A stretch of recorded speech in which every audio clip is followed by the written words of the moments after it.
O Senhor esteja convosco. Proclamação do Evangelho de Jesus Cristo, segundo João. Naquele tempo, disse Jesus à multidão: ninguém pode vir a mim, se o Pai que me enviou não o atrai, e eu o ressuscitarei no último dia. Está escrito nos profetas: todos serão discípulos de Deus. Ora, todo aquele que escutou o Pai e por ele foi instruído, vem a mim. Não que alguém já tenha visto o Pai, só aquele que vem de junto de Deus viu o Pai. Em verdade vos digo, quem crê possui a vida eterna. Eu sou o pão da vida. Os vossos pais comeram o maná no deserto e, no entanto, morreram. Eis aqui o pão que desce do céu. Quem dele comer nunca morrerá. Eu sou o pão vivo descido do céu.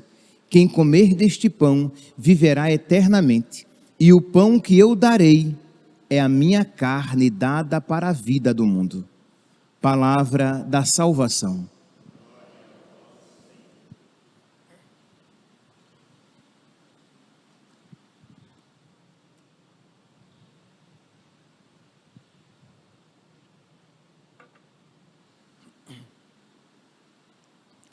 Caríssimos irmãos e irmãs, nós continuamos no capítulo 6 de São João,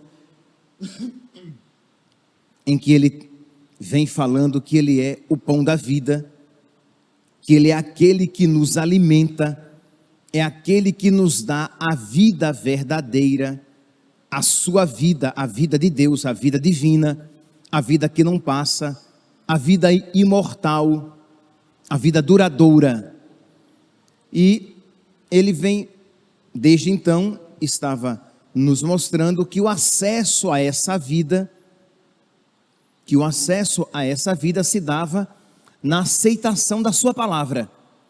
Quem nele crê tem a vida eterna.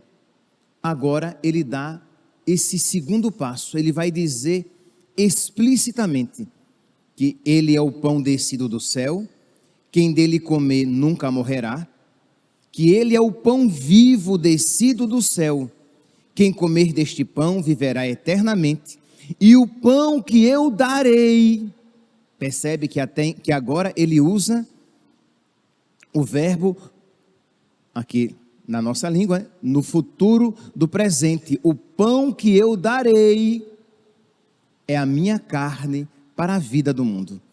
Então aqui Jesus mostra, ele vai começar a aprofundar este ponto, que quem come a carne, que quem come a sua carne e bebe o seu sangue, tem a vida eterna, tem comunhão com ele. Pois bem, só que, meus irmãos, diante desta afirmação clara e crida pela igreja, porque há mais de 2000 anos a igreja, ao ler esta passagem, sempre compreendeu como compreende, isto é, que a Eucaristia é o corpo, sangue, alma e divindade de nosso Senhor. Isto é, quando nós comungamos o próprio Deus, comemos a sua carne, bebemos o seu sangue, recebemos a sua vida. Ora, diante disso, as nossas igrejas deveriam estar lotadas, porque as pessoas deveriam ter uma sede, uma fome, elas deveriam ser sedentas de Eucaristia, da Eucaristia. E não é bem assim isso que acontece. E ao mesmo tempo, as nossas comunidades deveriam estar repletas de santos, porque uma única Eucaristia já é suficiente para nos santificar. E por quê? Porque as nossas igrejas não estão tão cheias quanto deveriam, e não estão com tantos santos quanto poderiam. O que é que está acontecendo? Está acontecendo, meus irmãos, porque não estamos comungando bem, não estamos recebendo o sacramento como deveríamos. No início da leitura de hoje, João capítulo 6, versículo 44, Jesus, ele diz assim: ninguém pode vir a mim se o Pai que me enviou não o atrai. E logo depois no versículo 45, ora, todo aquele que escutou o Pai e por ele foi instruído, vem a mim. Então percebe que Jesus, qual é aqui o contexto? Jesus está falando a respeito do pão da vida, que ele é o pão da vida, que nós precisamos crer nele. Depois ele vai falar que nós precisamos comer a sua carne e beber o seu sangue, e nós iremos ouvir a resposta daqueles que estão ali presentes. Eles vão dizer que aquela palavra é muito dura, que ninguém pode acolher aquilo. E Jesus então já está aqui dizendo antecipadamente que nele crê quem foi atraído pelo Pai, que só nele crê quem foi tocado pela graça. Então nós precisamos primeiramente ser tocados pela graça, ser tocados pelo Pai, para que nós possamos ir ao Filho. Nós precisamos, preste atenção, que isso, por mais que pareça óbvio, é muito negligenciado. Nós precisamos ser tocados pela graça, pelo Pai, para que nós possamos acolher a palavra de Deus, e para que nós possamos acolher tudo aquilo que Deus nos ensina, e para que nós possamos acolher Deus mesmo. Isto é, Jesus está falando aqui a respeito do pão da vida. Por que é então que as nossas igrejas não estão cheias e não estão cheias de santos? Por quê? Porque não estamos sendo tocados primeiramente pelo Pai. E não estamos sendo tocados pelo Pai por culpa nossa. E não estamos sendo tocados pela graça por culpa nossa. Isto é, como é que as comunhões poderiam ser muito eficazes? Como é que a palavra de Deus poderia ser muito eficaz se nós tivéssemos momentos privilegiados? E, por exemplo, o pós-comunhão é um momento privilegiadíssimo em que nós paramos, silenciamos, entramos no nosso interior, nós nos entramos numa situação, não é de introspecção, mas você mergulha no seu interior, isto é, rezamos. Quando você reza, você suplica a Deus a graça, que ilumina a sua inteligência, que convida a sua vontade, que faz com que você veja com mais profundidade as verdades da fé, e faz com que você deseje mais ardentemente se configurar a elas e a Ele. Acolher aquelas verdades, viver aquelas verdades e se configurar a Cristo. Então, como não temos rezado como deveríamos, as nossas comunhões são sempre superficiais. A palavra é sempre ouvida, mas vêm as aves do céu e roubam e levam, ou caem num terreno pedregoso, ou cheio de espinho, mas no fim das contas não produz fruto. Por quê? Porque nós não paramos, não silenciamos, não rezamos para que aquela palavra possa dar fruto.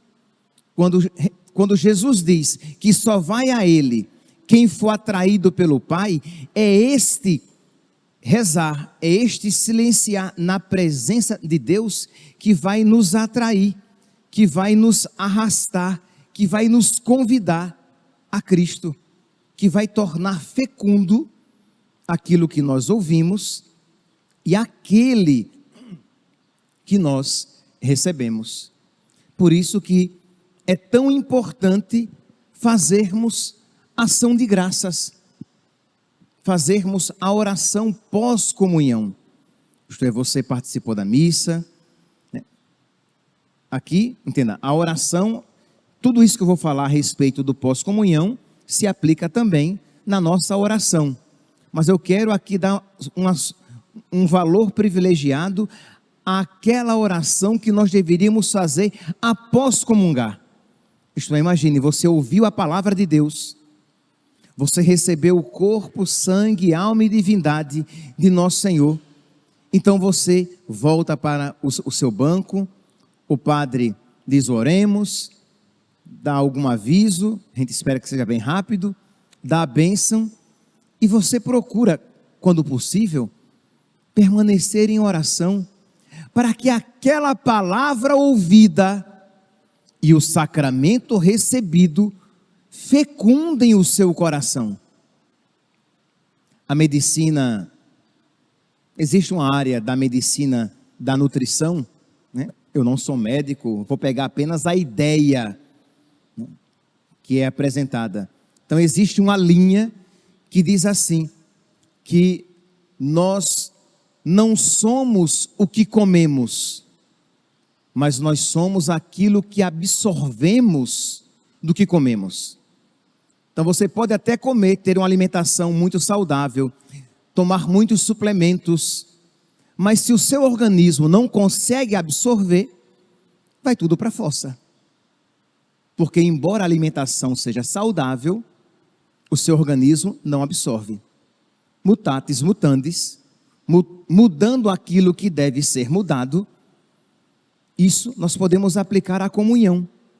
Isto é, você comunga, você recebe a comunhão, você recebe o sacramento, mas você não comunga, você não entra em comunhão, o seu organismo não absorve, porque você recebe superficialmente, você recebe displicentemente, você ouve sem atenção, você volta para o seu banco, espera o padre dar a bênção e você vai embora, de modo que aquela comunhão, ela não foi absorvida pelo seu organismo espiritual.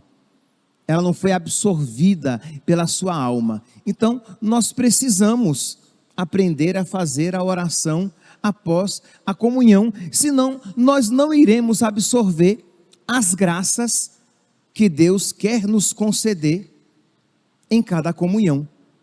Por quê? Porque embora haja muitas comunhões, há poucos comungantes. Embora a comunhão seja amplamente oferecida e até mesmo recebida, não é amplamente absorvida. Você não é nutrido. Por quê? Porque Cristo passa pelo seu corpo e pela sua alma sem deixar rastro nenhum. Como um alimento pode passar pelo seu organismo e ter um fim outro que não seja a nutrição do seu corpo. Então precisamos, meus irmãos, aprender a fazer oração pós-comunhão. Isto é, nos deter um pouco, em que ao receber Jesus Cristo na comunhão e tendo ouvido Jesus na liturgia da palavra, pedir a Ele que Ele liberte o seu coração para que você o siga com mais liberdade. Pedir a nosso Senhor a graça de crer mais profundamente na sua presença na Eucaristia e que a palavra proclamada não é palavra humana, mas palavra divina. Então, Senhor, que eu creia, que eu te deseje cada vez mais, que eu rompa cada vez mais com o mundo e me abra cada vez mais para ti, que eu deseje cada vez mais o céu, que eu deseje cada vez mais as coisas celestes. Ajuda-me, Senhor. E aí cada um no seu estado, na sua condição, na condição em que você se encontra, fará a sua oração. Mas precisa fazer oração, porque infelizmente as nossas comunidades muitas vezes são espiritualmente superficiais, porque embora estejam comungando, e aqui é óbvio, eu estou falando daqueles que estão comungando em estado de graça. Porque se você estiver comungando em estado de pecado mortal, você está recebendo veneno, desgraça, a sua condenação. Quem comunga em pecado mortal, comunga a própria condenação, toma veneno, vai dizer Santo Tomás de Aquino. Morte e vida traz em si. Então nunca comunguemos em pecado mortal. Mas mesmo em estado de graça, você pode comungar sem muita eficácia. Por quê? Porque você não reza, porque você não absorve, né, aquilo que Jesus quer oferecer a você em cada comunhão. Então, ao comungar, nós temos ali mais ou menos em torno de 10 a 15 minutos em que as espécies eucarísticas estão ainda materialmente presentes. E você tem um toque físico de Jesus. Jesus está fisicamente presente, tocando o seu corpo e tocando a sua alma. Então aproveite isso. Reze. Ah, padre, mas eu não sei o que rezar. Pois diga isso. Jesus, conduze-me às águas mais profundas, porque eu não sei rezar. Tu estás aqui em mim. Então você está fazendo o seu ato de fé. Tu estás aqui em mim, e eu creio que tu estás aqui em mim. Mas eu não sei nem o que falar, eu não sei nem o que rezar, eu não sei nem o que pedir. Ajuda-me, Senhor, ensina-me a rezar. Eu percebo, Senhor, que eu te amo tão pouco, eu te amo tão frouxamente. Ajuda-me, Senhor, a te amar mais. Eu percebo, Jesus, que eu vou à missa, que eu entro na fila da comunhão, que eu te recebo, mas eu não te recebo apaixonadamente. Eu não te recebo te desejando como o mais desejável de tudo, mas eu entro muitas vezes no automático. Ensina-me, Senhor, revela-me interiormente que tu és o tesouro mais precioso, e que quando eu te recebo, eu recebo a maior graça que se pode receber, porque eu te recebo a ti mesmo, corpo, sangue, alma e divindade.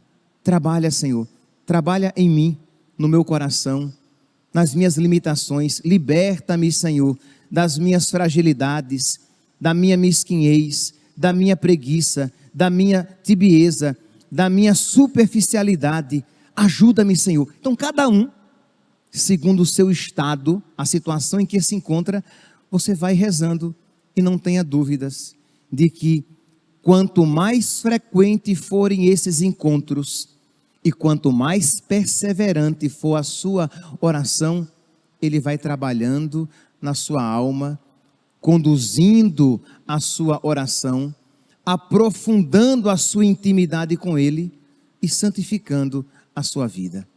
Que nós então, meus irmãos, peçamos a Deus que Ele nos conduza cada vez mais a Jesus e nos conduza num caminho de mais fidelidade, amor e profundidade. Louvado seja nosso Senhor Jesus Cristo, para sempre seja louvado.